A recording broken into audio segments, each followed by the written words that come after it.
क्या वो दिन याद नहीं है किसी को? दिल्ली से पटरी पर पैदल चल के आए थे, कहाँ गए थे मुख्यमंत्री? कभी उसने एक ट्रेन नहीं स्पेशल चलाया घर पहुंचाने के लिए मजदूरों को? जब आप गुजरात में पिटा रहे थे सभी मजदूरों को, कौन गया था ट्रेन लेकर के लाने के लिए? खुद तेजस्वी जी यहाँ पर खुद बयान दिए कि आप या तो इंडिया को वोट दो या एनडीए को दो। वही बेचैनी के डर से तेजस्वी यादव आज लगातार कैंप कर रहे हैं, कुछ से कुछ बयान दे रहे हैं। नीतीश कुमार रोड शो कर रहे हैं, एसी में गाड़ी में बैठ के शीशा लगा के रोड शो कर रहे हैं। सबको डर है कि अगर पप्पू यादव जीत जाएंगे, ये जो जनता की सेवा करते हैं, तो कल को तो हम लोग का पट्टा साफ हो जाएगा। पप्पू जी सच में पूरा बिहार जान रहा है कि जन अधिकार पार्टी जो था पप्पू यादव जी का, वो विपक्ष की भूमिका लड़ रही थी पूरा बिहार में। कहीं ना कहीं ये आज साबित हो गया, क्योंकि मंच पर खड़ा होकर कहते हैं कि आप एनडीए को वोट दो, तो कहीं ना कहीं ये साबित होता है कि आपके नीतीश कुमार से साठगांठ है और विपक्ष के। माननीय तेजस्वी जी के एक मंत्री है जो क्या कर रहे हैं हमारे नेता के बारे में, मोटा दिखता है, फर्जी पहलवान है, घड़ियाली आंसू बहाता है। ठीक है, अब इसका एक और चीज़ आपको दिखाता हूँ मैं कि कैसे ये हमारे नेता के का फोटो लगा के देखिए। ये हमारे नेताजी हैं और ये हमारी मैडम है। ठीक है, ये देखिए, और ये कर रहे हैं और दिल्ली का आवास जनसेवा के लिए इन्होंने दे रखा। क्या भारत का कोई और भी सांसद है जो दे रखा था?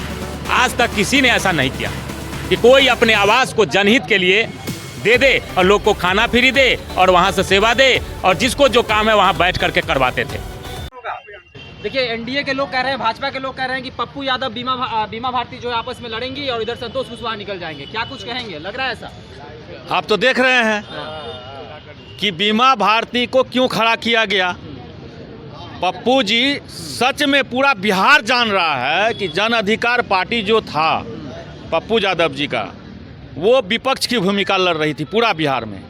कहीं ना कहीं ये आज साबित हो गया, क्योंकि खुद तेजस्वी जी यहाँ पर खुद बयान दिए कि आप या तो इंडिया को वोट दो या एनडीए को दो। तो मेरा कहना है कि इंडिया का जो यहाँ पर उम्मीदवार है बीमा जी, जिसको कि बलि का बकरा, वो पूर्णिया की बेटी सही माने में है, लेकिन उसको बलि का बकरा बनाया गया, उसको इस्तेमाल किया गया। उसको जो एक महिला होने का जो है कि उस पर जो है कि एक सहानुभूति जो होना चाहिए था वो नहीं होकर के उसको पूरा दुरुपयोग किया गया कि आप क्यों ना बलि का बकरा बन जाए। आज खुद ही जो नेता खुद ही पूर्णिया में आते हैं किसी के समर्थन में प्रचार करने के लिए कि हम उसको वोट दिलाएंगे, लेकिन वही नेता मंच पर खड़ा होकर कहते हैं कि आप एनडीए को वोट दो, तो कहीं ना कहीं ये साबित होता है कि आपके नीतीश कुमार से साठगांठ है और विपक्ष की भूमिका में पप्पू जी थे, जिनका कि पार्टी मर्ज कर गया। लेकिन ये सोचने की बात है पूरा बिहार में आने वाले समय में कि विपक्ष की भूमिका आखिर निभाएगा कौन, क्योंकि उधर एक तरफ पलटने वाला जंतु है, एक तरफ जो है कि साठगांठ वाला लोग है। तो कहीं ना कहीं हम देखते हैं इस चीज़ को, और बड़ी दुख की बात है, आने वाला भविष्य बिहार के लिए बड़ा खतरनाक होगा। खासकर जो राजनीतिक में हम लोग जो ध्यान देते हैं कि पक्ष और विपक्ष होना चाहिए, लेकिन ये पक्ष विपक्ष सभी मिले हुए हैं और एक जन जन के नायक, गरीबों के मसीहा, जो कि पूरा बिहार में एक दूसरे का मदद करते हैं, चाहे गरीब हो, निसहाय हो, किसी की यहाँ घटना हो जाती है तो वहाँ पर भी प्रशासन से पहले वो पहुंचने का काम करते हैं और दुख सुख में उनके आंसू पहुंचने का काम करते हैं। बाढ़ में आप देख लीजिए, पटना का, कोरोना में भी आपने देखा, सभी एसी में घुस गए थे कोरोना के डर से, कहते तो मत छुओ कोरोना हो जाएगा। लेकिन हमारे जन जन के नेता कोरोना में बिना मास्क के पूरा बिहार रेमडेसिविर, क्या वो दिन याद नहीं है किसी को?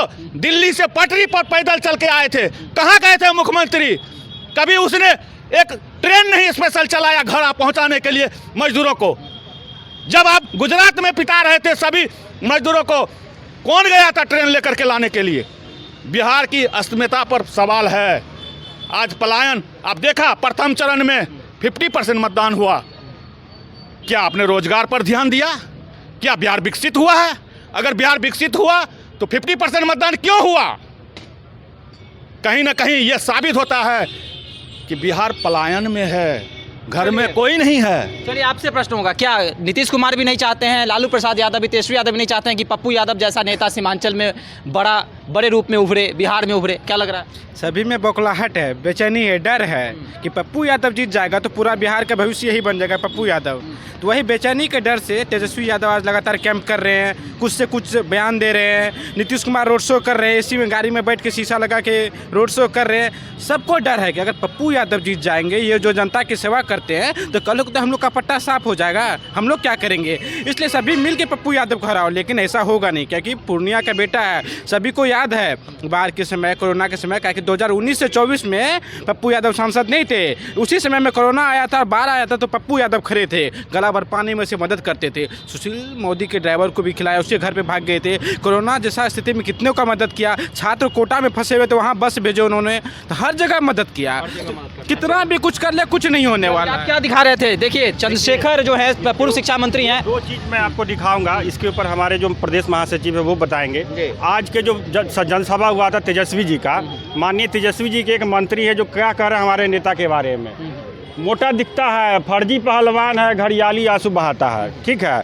अब इसका एक और चीज़ आपको दिखाता हूँ मैं कि कैसे ये हमारे नेता के का फोटो लगा के देखिए। ये हमारे नेताजी हैं और ये हमारी मैडम है, ठीक है, ये देखिए।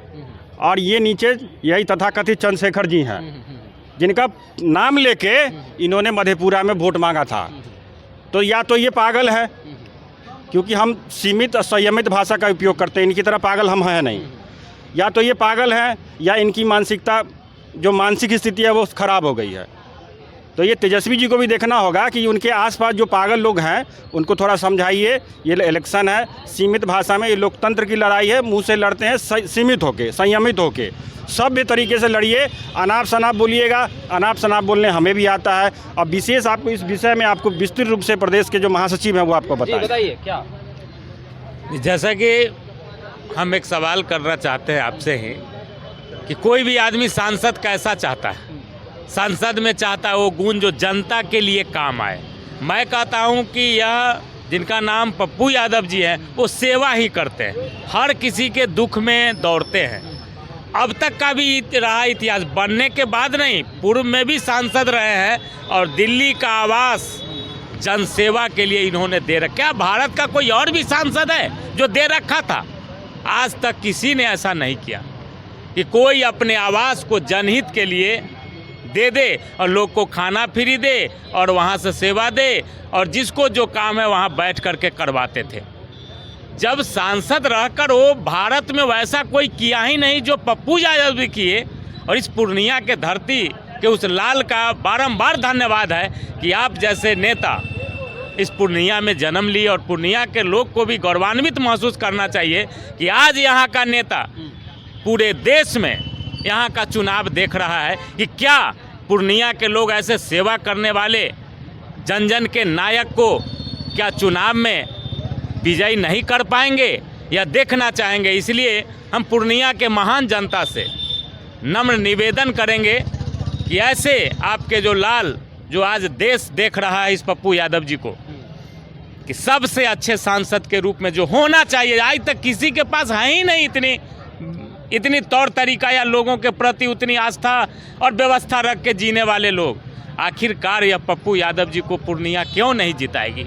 इनके जैसा कोई सांसद है नहीं, तो फिर इन्हें जीतने में दिक्कत कैसा? यह पूर्णिया की महान जनता जरूर उनको विजयी बनाएगी और काफ़ी मत से बनाएगी।